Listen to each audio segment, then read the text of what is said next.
siang para sahabat, salam sehat untuk semua. Siang hari ini saya berada di depan gedung yang sangat luar biasa, yaitu DPRD Kabupaten Ende, dengan maksud ingin mewawancarai salah seorang narasumber, yakni salah seorang anggota DPRD di tempat ini. Semoga kegiatan hari ini berjalan dengan lancar dan bisa memenuhi apa yang diminta dalam tugas hukum otonomi daerah. Saksikan dan ikuti terus. Selamat siang para sahabat. Saat ini saya sudah berada di dalam salah satu ruangan dari gedung DPRD Kabupaten Ende, dan sudah ada bersama saya narasumber kami, Bapak Vincencio Sangu, SH.MH. Beliau juga adalah seorang alumni dari Fakultas Hukum Universitas Flores. Tentu dengan pengalaman beliau di Fakultas Hukum, pengetahuan beliau, maka amat yakin bisa menjawab dengan mudah pertanyaan-pertanyaan kami dalam sesi wawancara ini. Dan beliau dari fraksi PDI Perjuangan, sekarang sedang dalam periode menjabat sejak 2019 sampai 2024 ya. Dan kini kami semua dari kelompok 4 akan mewawancarai beliau tentang fungsi legislasi dalam DPRD sendiri. Baik, selamat siang Pak Vincent. Kami dari kelompok 4 mendapat tugas hukum otonomi daerah untuk mewawancarai Bapak soal fungsi legislasi dari DPRD sendiri. Dan kami punya beberapa pertanyaan yang akan ditanyakan oleh saya sendiri dan juga oleh rekan-rekan saya. Dan saya yakin bahwa itu mudah untuk dijawab karena dilihat dari riwayat menjabat, sekarang sudah di tahun terakhir dari periode ini. Jadi mulai saja pertanyaan awal dari saya, kemudian nanti saya beri ke rekan-rekan saya untuk bertanya kepada Bapak. Mengenai fungsi legislasi sendiri sudah menjadi bagian integral dari DPR itu sendiri, yang sudah disebutkan, diatur di dalam Undang-Undang Dasar sendiri 1945, kemudian Undang-Undang tentang Pemerintahan Daerah, dan juga undang-undang mengenai DPR, MPR, DPRD, DPD di nomor 17 tahun 2014 itu. Artinya bahwa Bapak sebagai anggota DPR yang sedang menjabat tentu memahami fungsi legislasi dari DPRD sendiri. Yang ingin saya tanyakan di awal ini, sejauh mana Bapak memahami legislasi itu dalam konteks praktek atau pengalaman Bapak selama Bapak menjabat sampai di tahun terakhir. Oke, baik, terima kasih. Selamat pagi untuk kita semua. Selamat pagi. Ya, saya sendiri alumni dari UNFLO, angkatan masuk tahun 2000, tapi kemudian saya menyelesaikan studi agak lama sedikit. Kalau sekarang saya drop out, saya selesai tahun 2006.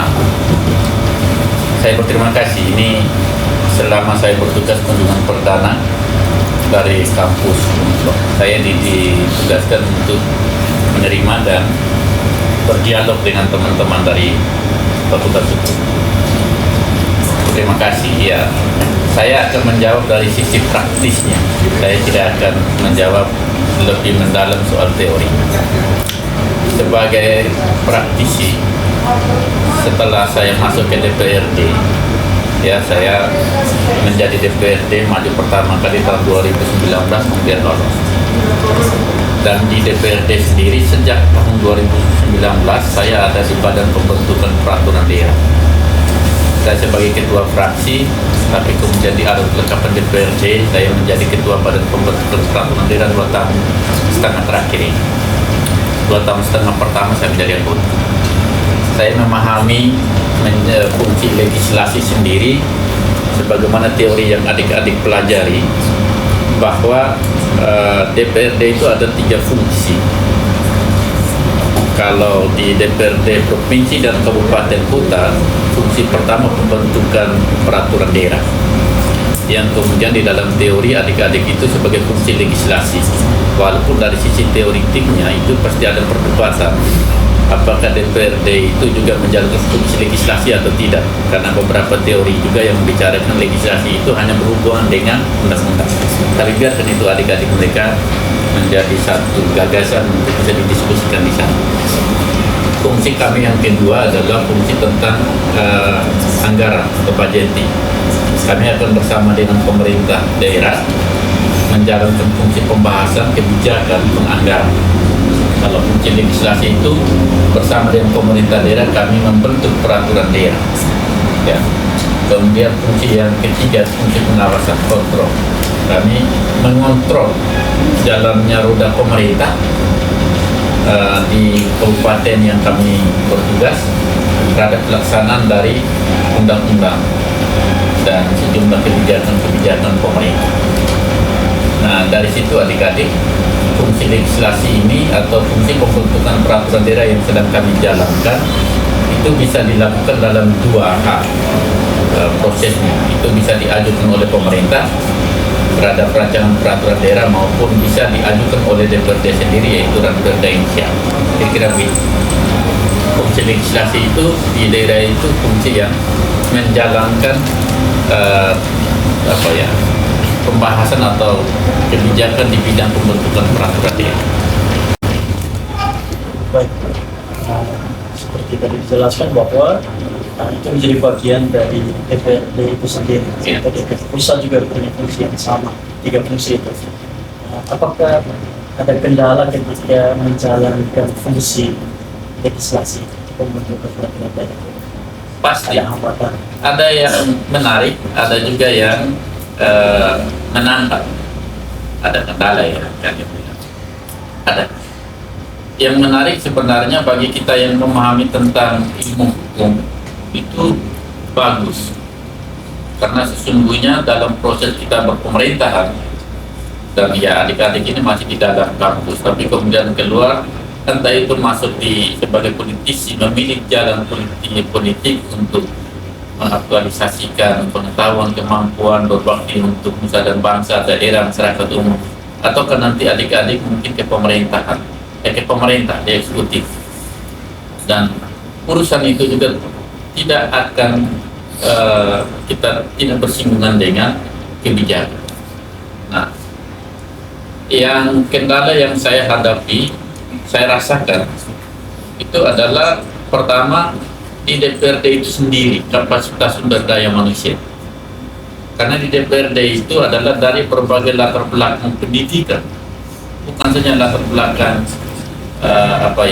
pekerjaan dan profesi, tapi latar belakang pendidikan yang terutama pemahaman proses pembentukan peraturan daerah sendiri itu yang masih sangat terbatas, sehingga pekerjaan-pekerjaan terhadap proses pembentukan peraturan daerah itu membutuhkan energi.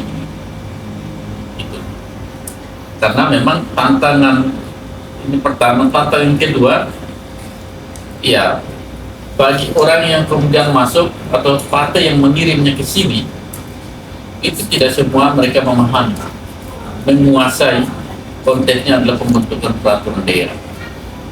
Nah, tantangan kita yang ketiga itu yang saya alami adalah proses pembahasan ini begitu panjang.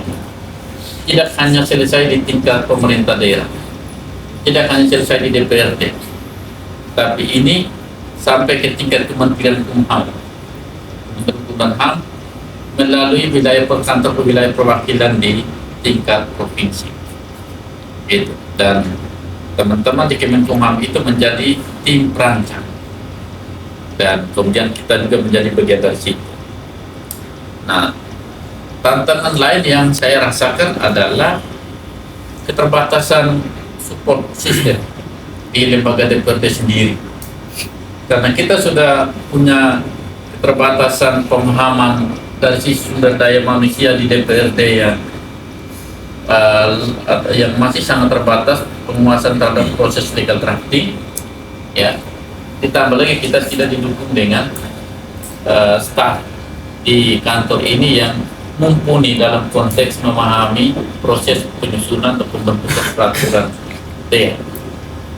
Inilah yang kemudian mendapat sorotan, baik mulai dari prosesnya maupun sampai dengan isi daripada peraturan daerah itu sendiri yang dihasilkan. Kira-kira begitu. Dari tantangan yang Bapak sampaikan tadi, apakah saat ini masih ada peraturan perundang-undangan yang berupa rancangan? Ada, saya kira ada. Kita proses menuju ke situ biasanya, ya, tapi itu melalui amanat peraturan perundang-undangan PP pembentukan produk hukum di tingkat daerah, kemudian terjemahkan di dalam tata tertib DPRD Kabupaten ND. Tahapannya adalah melalui proses pengusulan, pembahasan. Itu yakni pengusulan yang akan menjadi prioritas pembentukan peraturan daerah berupa Perda. Dia dibahas bersamaan dengan masa pembahasan APBD untuk tahun anggaran berikut. Nah, kemudian tahap yang kedua baru kemudian proses pengajuan pembahasan. Nah, tahun ini atau tahun 2024 ini Ranperda yang kita usulkan adalah penyelenggaraan tenaga kerja, Ranperda tentang kawasan bebas merokok ini. Ya, kemudian kita lupa sekitar 3-4 ya. Saya coba izinnya. Ada ini. Jadi dia akan seperti ini. Jadi misalnya ada aspirasi adik-adik bilang, kakak bantu kami ketika kami turun waktu KKBN apa begitu ya, Abdi Mas, sekarang namanya Abdi Mas, bahwa ada aspirasi, oh ternyata ini soal masyarakat mengeluh tentang tenaga kerjaan legal, trafficking kasus, oh rupanya ternyata ini belum ada peraturan daerahnya, kita usulkan, maka kemudian kami ramu. Kemudian pada proses pembahasan awal itu kita akan menghasilkan seperti ini adik-adik, namanya keputusan DPRD tentang program pembentukan peraturan daerah. Mana pemerintah silakan kamu usulkan, mana DPRD usulkan. Ini yang disebut inisiatif pemerintah, mana yang disebut sebagai inisiatif DPRD. Kemudian disatukan di dalam dokumen yang namanya di SK DPRD, namanya surat keputusan program pembentukan peraturan daerah. Tahun ini kita mengajukan sekitar 6 ranperda, salah satu adalah kawasan tanpa rokok, kemudian perubahan struktur OPD Kabupaten ND, kemudian penyelenggaraan ketenaga kerja. Kira-kira begitu, ini yang inisiatif pemerintah. Nah, namun ini sampai dengan saat ini belum sempat diajukan karena sedang masa transisi pemerintahan. Kira-kira begitu, baik di eksekutif maupun di DPRD sendiri. Nah, lalu proses ini sudah hampir penghujung tahun anggaran. Kita akan mendorong kepada pemerintah supaya memprioritaskan ranperda ini bisa kita hasilkan, sehingga secara substansi ada kekosongan atau ketidaksesuaian lagi kebijakan peraturan yang di tingkat kita daerah dengan di tingkat nasional itu harus bisa kita segera selesaikan di Kabupaten ND. Kira-kira begitu. Baik, selanjutnya saya beri kesempatan kepada teman-teman saya yang bertanya, bisa langsung ajukan pertanyaan. Di sini saya mengenai bagaimana DPRD melibatkan partisipasi publik dalam proses legislasi. Oke, terima kasih. Partisipasi publik, partisipasi masyarakat itu adalah satu kewajiban dari pemerintahan. baik di eksekutif maupun di DPRD sendiri dalam proses perencanaan, pembahasan, penetapan terhadap rancangan peraturan daerah. Nah, pelibatan yang kami lakukan atau pemerintahan lakukan atau DPRD lakukan, DPRD sendiri ya, maka biasanya ada pada tahap pertama FGD. Kami melakukan fokus group discussion dan kemudian itu melibatkan masyarakat untuk mendiskusikan terhadap tema yang akan kita hasilkan sebuah peraturan daerah atau rancangan peraturan daerah. Setelah FG itu selesai, maka tahap kedua ada konsultasi publik atau diskusi publik. Nah, diskusi publik itu tahap yang sudah diproses melalui pengumpulan bahan, diskusikan, kemudian mendapat masukan oleh masyarakat yang lebih luas terhadap muatan materi atas rancangan peraturan daerah yang sedang digodok pada masa itu. Setelah itu selesai, kemudian tim melakukan perumusan yang kemudian kembali lagi melalui seminar hasil, seminar publik, dan itu adalah tahap ketiga pada fase pembahasan materi sebelum dimasukkan ke ruang resmi di lembaga DPR. Setelah masuk di DPRD Kabupaten Ende, maka pelibatan masyarakat selanjutnya adalah bisa melalui konsultasi publik dibuka kembali, tapi kemudian bisa juga masukkan melalui fraksi-fraksi di DPRD Kabupaten Ende terhadap muatan materi atas rancangan peraturan daerah yang sedang dibahas oleh lembaga DPRD itu sendiri. Dan itu bisa melalui langsung, bisa melalui juga media. Kemudian kita kompilasi yang kemudian maksimalkan proses pembahasannya melalui bersama antar dua lembaga, antara DPR dan eksekutif, lalu kemudian dihadiri oleh tim perancang, tim perumus. Ya, di situ nanti kita akan matangkan sebelum nanti akan finalisasi di Kementerian Hukum dan HAM wilayah perwakilan provinsi NTT di Kupang dan di bagian hukum serta provinsi untuk di asistensi. Kira-kira begitu proses pelibatan masyarakat. Ada lagi selanjutnya? Baik Pak, saya mau singgung sedikit soal pengawasan dan mengawasi. Oke. DPRD berfungsi untuk mengawasi implementasi Perda. Oke. Seperti itu? Bukan seperti itu. Ini pertanyaan saya, bagaimana cara DPRD menindaklanjuti temuan atau laporan pelanggaran tentang Perda? Oke, terima kasih, pertanyaan menarik sekali. Dalam menjalankan fungsi pengawasan terhadap implementasi daripada peraturan daerah, DPRD bisa mendapatkan mendapatkan aspirasi ini bisa langsung melalui reses atau melalui turun menemui langsung, atau bisa mendapatkan masukan dari stakeholder, termasuk juga dari masyarakatnya langsung.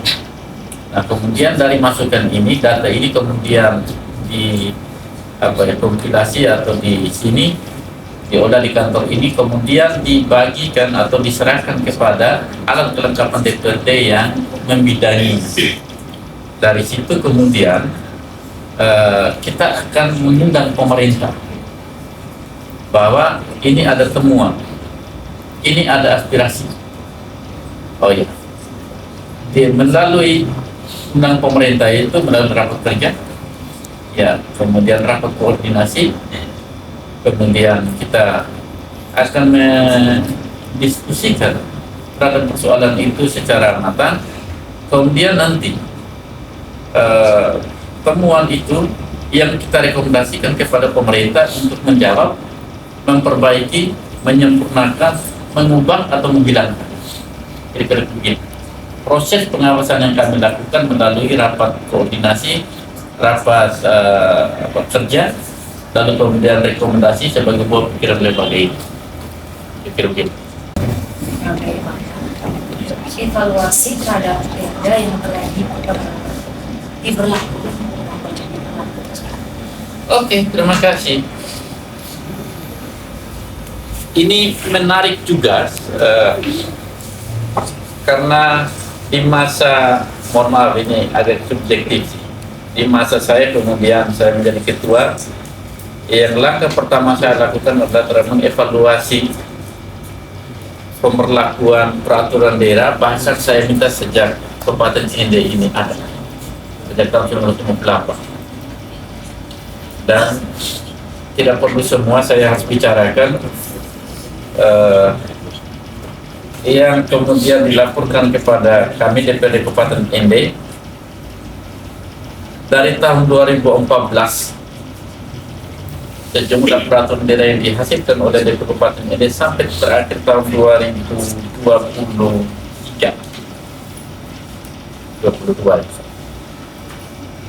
Dan bagaimana cara kami jalankan?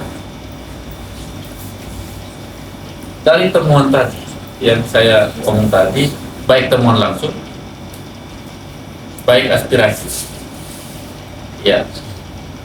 Dari berbagai ini lalu kemudian kami diskusikan di DPR Kabupaten ND melalui kelengkapan DPR Kabupaten ND, yaitu Badan Pembentukan Peraturan Daerah.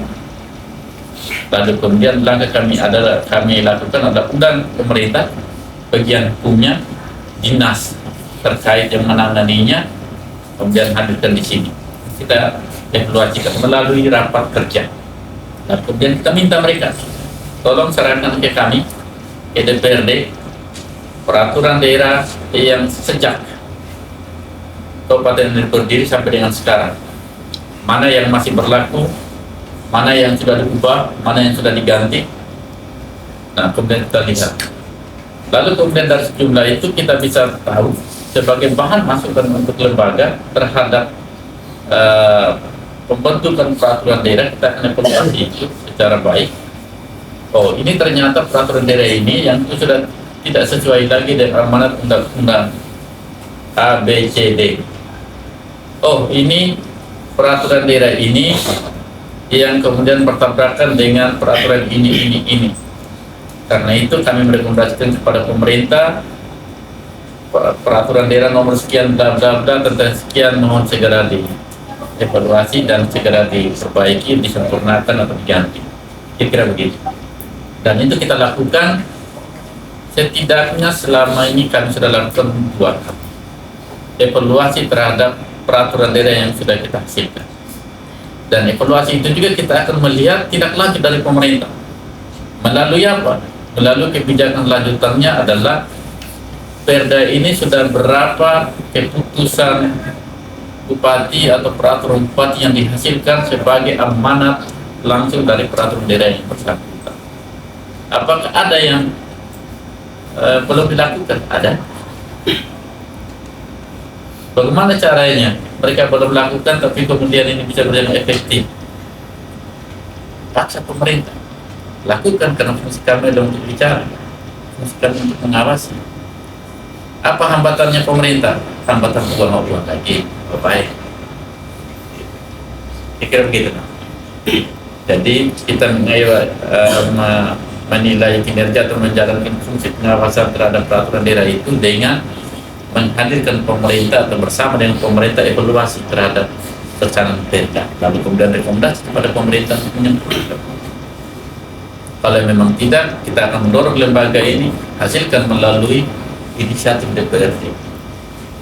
Tapi secara etika pemerintahan, biarkan kami percaya bahwa kami bisa, dan silakan kamu yang bisa memulai dan menjawab itu. Begitu. Oke.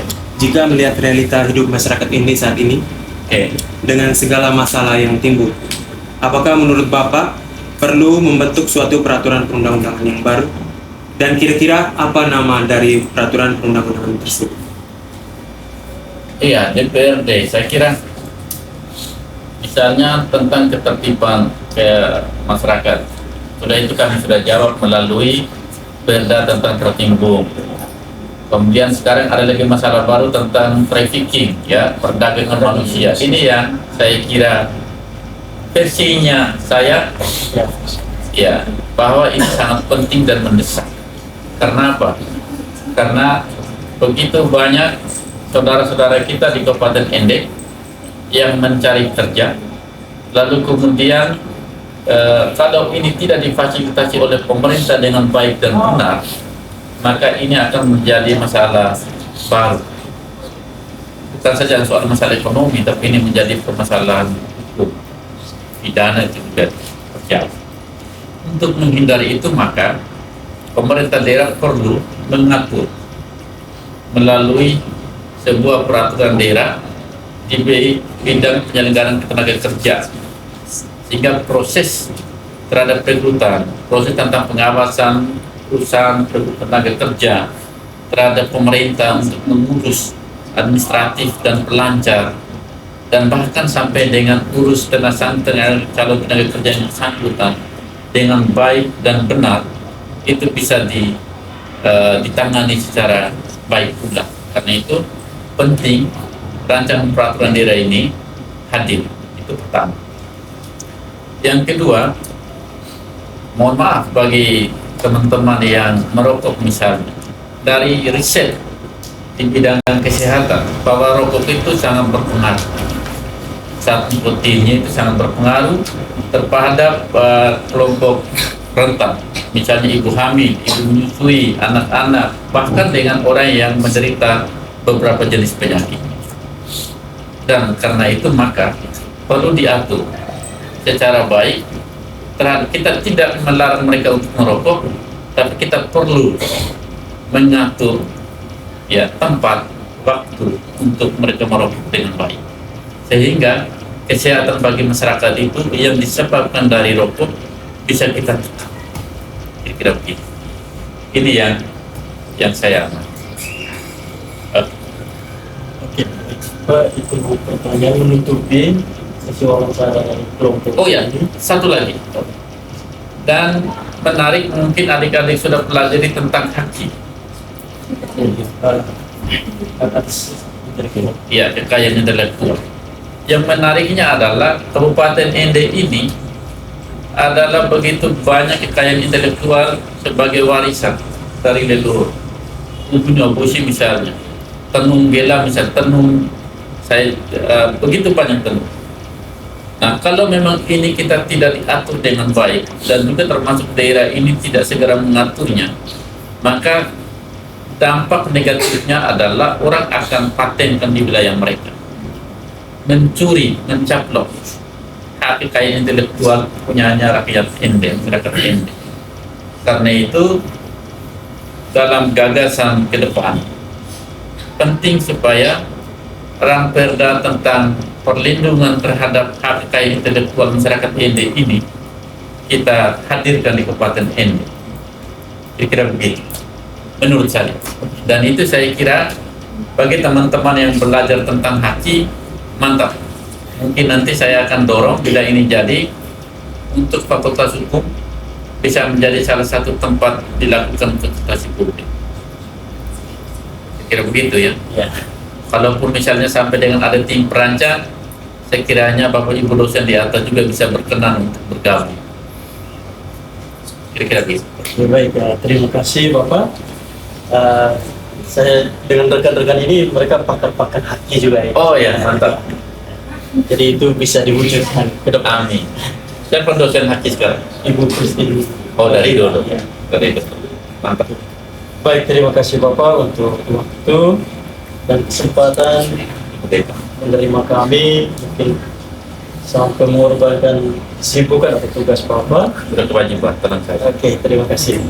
Jadi mungkin demikian wawancara dari kelompok kami berkaitan dengan pembentukan peraturan perundang daerah atau legislasi, bisa dikatakan seperti itu.